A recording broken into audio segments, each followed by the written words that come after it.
del nivel 1 de Discipulado Gente de Jesús. Y hoy vamos a estudiar el tema de ¿qué ha pasado en mí? Ese es el tema de la lección número 2. ¿Qué ha pasado en mí? La lección pasada estudiamos acerca de qué es el nuevo nacimiento y cómo se genera en nosotros. Pero hoy vamos a estudiar qué es lo que sucede interiormente en nosotros a través del nuevo nacimiento. Nacer de nuevo es el momento más maravilloso que podemos experimentar en nuestras vidas por causa del impacto tan profundo que produce en nuestra existencia.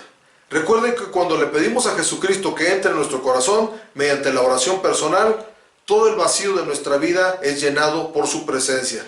Cuando le pedimos que entre en nuestro corazón, Él lo hace, porque Él nos ha dejado escrito en su palabra que Él está a la puerta y llama. Si alguno oye su voz y abre la puerta, dice, entraré a Él, cenaré con Él y Él conmigo.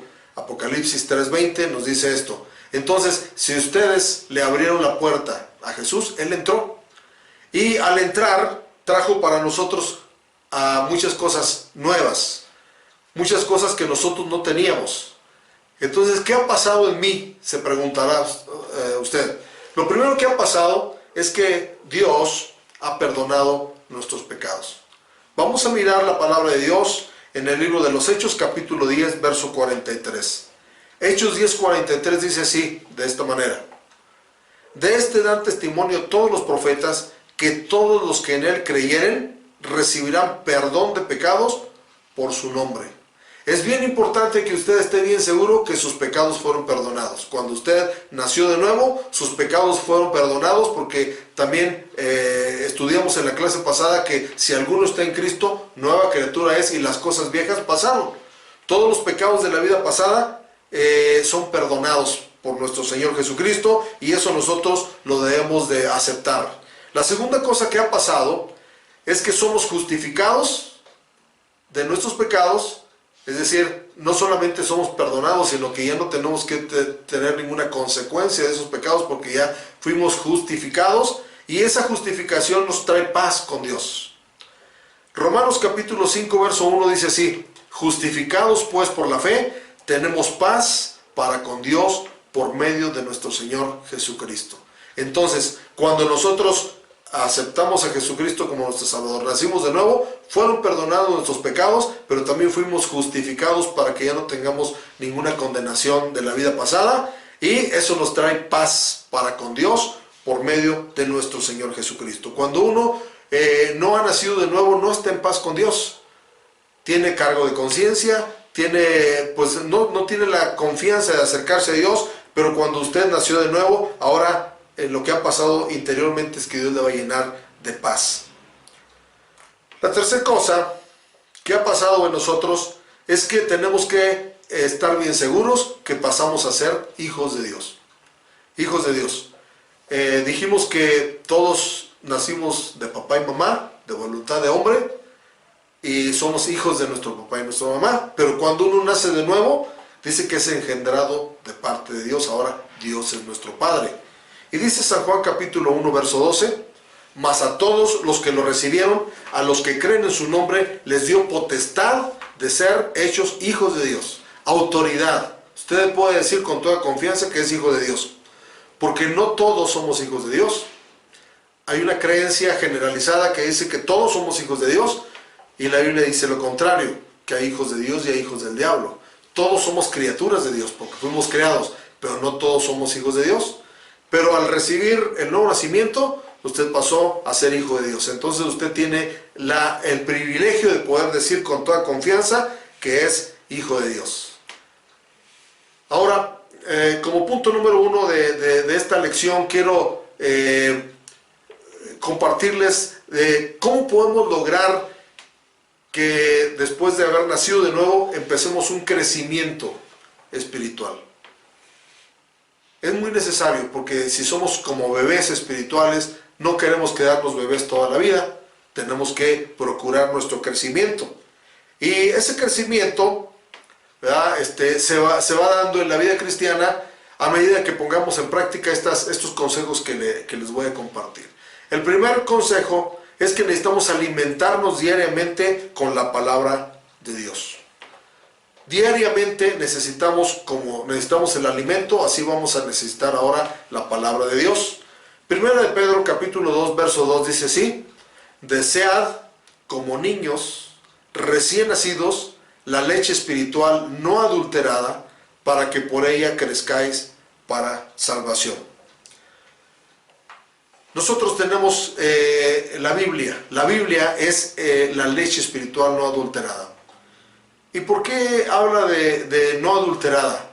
Porque bueno, hay muchos libros que pueden hablar de Dios, pero cualquier libro que fue inspirado o que fue escrito por un hombre, ¿verdad?, tiene el pensamiento de hombre. Pero la Biblia no es así. La Biblia tiene solamente el pensamiento de Dios, que inspiró a los hombres de Dios para que la escribieran. Entonces necesitamos, ¿verdad?, todo el tiempo de nuestra vida cristiana alimentarnos con la leche espiritual no adulterada, y dice para que por ella crezcáis para salvación. Un niño no desea más que la leche materna. Si usted lleva a un niño a un restaurante donde usted va a comerse una hamburguesa, por ejemplo, y le dice al niño, ¿quieres una mordida de hamburguesa? El niño va a decir, lo que quiero es la leche, lo que quiero es alimentarme con lo que me va a nutrir ahorita, porque la leche materna tiene todos los nutrientes, tiene la temperatura adecuada, tiene aún los anticuerpos y tiene muchas cosas, muchos beneficios. Así es la palabra de Dios para nosotros, como leche espiritual no adulterada. Entonces, lea su Biblia todos los días. No deje ni un día de tomar leche espiritual. No tiene que leer grandes cantidades de textos, solamente algo que le nutra, algo que usted mismo pueda entender, recibir y poner por práctica. La segunda cosa que tenemos que hacer es decidirnos a obedecer al Señor en todo. Cuando nosotros nos decidimos a obedecer lo que leímos en la Biblia, entonces nosotros podemos recibir un crecimiento. Déjeme leer lo que dice Santiago capítulo 1, verso 22 al 25. Santiago capítulo 1, verso 22 al 25. Pero sed hacedores de la palabra, y no tan solamente oidores, engañándoos a vosotros mismos. Porque si alguno es oidor de la palabra, pero no hacedor de ella, este es semejante al hombre que considera en un espejo su rostro natural, porque él se considera a sí mismo y se va, y luego olvida cómo era. Mas el que mira atentamente en la perfecta ley, la de la libertad, y persevera en ella, no siendo oidor olvidadizo, sino hacedor de la obra, este será bienaventurado en lo que hace. Ser hacedor de la palabra es tan importante como no engañarnos. Cuando hablamos de leche, hay una costumbre, ¿verdad?, de las madres de familia, cuando tienen un bebé y no le quieren dar leche, les ponen un chupón, ¿verdad? Y un chupón los entretiene y les hace sentir como que se están alimentando, pero realmente no se están alimentando. Si usted le deja a un niño pequeño que toda una semana esté con un chupón, tal vez muera, ¿verdad?, porque no se está alimentando, se está autoengañando. Y bueno, eso sucede cuando uno no pone en práctica la palabra. Aunque esté recibiendo la palabra de Dios, no la pongo en práctica, dice aquí la palabra de Dios, engañándoos a vosotros mismos. Un autoengaño. Entonces es muy necesario que como nuevos creyentes, como gente que ha nacido de nuevo, nos decidamos a obedecer al Señor. Es decir, si la Biblia me dice, ama a tu prójimo, yo lo tengo que amar. Perdona, yo tengo que perdonar. Si me dice deja esto, tengo que dejarlo. Si me dice camina por este camino, tengo que hacerlo. Esto es obedecer al Señor. Hay una parábola que quiero mencionar rápidamente, y es la parábola que nuestro Señor Jesucristo dijo acerca de aquel hombre que edificó sobre la arena y edificó sobre la roca. Dice que el que edificó sobre la arena vinieron fuertes vientos y la tumbaron. El que edificó sobre la roca vinieron fuertes vientos y estaba firme porque estaba fundada sobre la roca. Y luego al final de la narración Jesús dice, así es todo aquel que oye la palabra y la hace. El que no la hace es el que construye sobre arena, El que la hace es el que construye como sobre roca. Si ustedes quieren tener una vida cristiana firme, necesitan ser hacedores de la palabra. Es decir, no es cuánto sé de la palabra, sino cuánto pongo por práctica. Así es que les animo a decidirse a obedecer al Señor en todo. No solamente en lo que a mí me convenga, no solamente en lo que a mí me parezca que puedo hacerlo, sino en todo. Porque si algo nos manda Dios, nunca va a ser para nuestro mal, siempre va a ser para nuestro bien. Entonces, decidamos obedecer la palabra de Dios. La tercera cosa que tenemos que hacer para ir creciendo espiritualmente hablando es orar. Orar es hablar con Dios todos los días. La oración nos trae una comunicación continua con nuestro Padre. Vamos a leer en la Biblia, en San Mateo capítulo 6, versos 5 al 8. San Mateo capítulo 6, versos 5 al 8. Dice así: y cuando ores, no seas como los hipócritas, porque ellos aman el orar en pie en las sinagogas y en las esquinas de las calles para ser vistos de los hombres. De cierto os digo que ya tienen su recompensa. Mas tú, cuando ores, entra en tu aposento y cerrada la puerta, ora a tu Padre que está en secreto, y tu Padre que ve en lo secreto te recompensará en público. Y orando, no uséis vanas repeticiones como los gentiles, que piensan que por su palabrería serán oídos. No os hagáis pues semejantes a ellos, porque vuestro Padre sabe de qué cosa tenéis necesidad antes que vosotros le pidáis. Entonces, hablar con Dios es tener una comunión con Él íntima. Dice: entre a tu aposento, cierra tu puerta, ora a tu Padre que te ve en secreto, y tu Padre que te ve en secreto te recompensará en público. Entonces, es muy necesario que ores todos los días. Toma un tiempo para orar. Hay muchas oportunidades para orar durante el día, al despertar, para dar gracias, al salir de la casa para ir a trabajar, al tomar nuestros alimentos, al regresar de nuestra casa, al estar en el trabajo para pedir la bendición de Dios, y aún antes de dormir tenemos otra oportunidad de orar. Entonces hay muchas oportunidades. Si buscamos las oportunidades, las encontraremos y tendremos una comunión con Dios continua a través de la oración. Y bueno, la cuarta cosa para nuestro crecimiento espiritual es reunirnos con otros cristianos, es decir, congregarnos. Quiero leer Hebreos capítulo 10, verso 25. Hebreos 10, 25. Dice así: no dejando de congregarnos como algunos tienen por costumbre, sino exhortándonos, y tanto más cuando veis que aquel día se acerca. No dejando de congregarnos.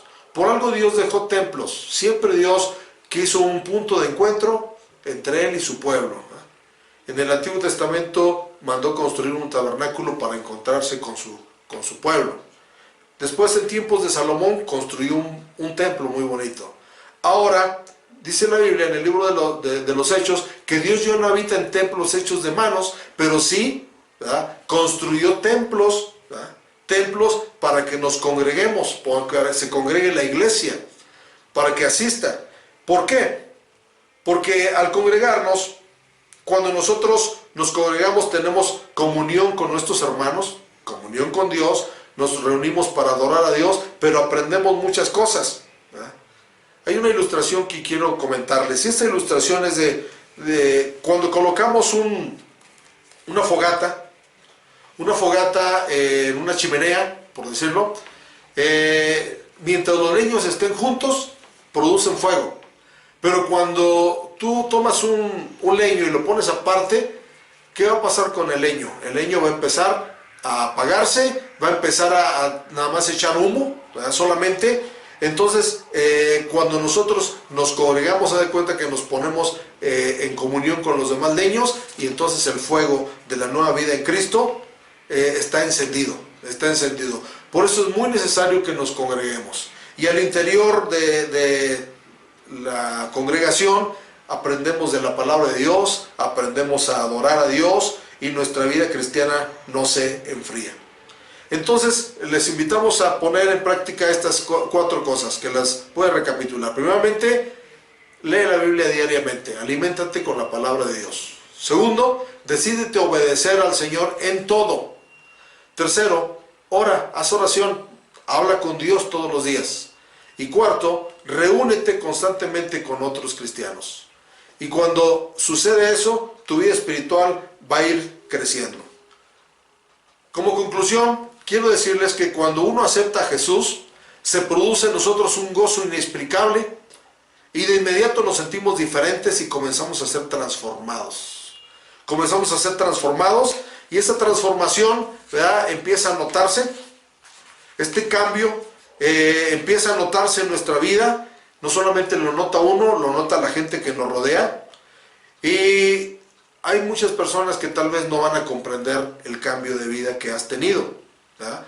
Hay quienes en la vida te aceptan borracho, te aceptan drogadicto, te aceptan religioso, pero cuando te ven diferente te rechazan. Entonces mi consejo es: no tengas temor al rechazo. Tú eres importante para Dios y para nosotros, tus hermanos en la fe, tus hermanos en Cristo. Siempre cuenta con la oración y el apoyo y el consejo de tus líderes, de tu pastor, de la gente que te está instruyendo en el discipulado. Que el Señor te dé la gracia de alcanzar la madurez cristiana a través, primero, de saber qué ha pasado en ti y segundo, en practicar estos 4 consejos que te hemos compartido hoy. Que Dios te bendiga y gracias por atender a esta segunda lección del nivel 1 del nuevo nacimiento. Nos vemos en la próxima clase.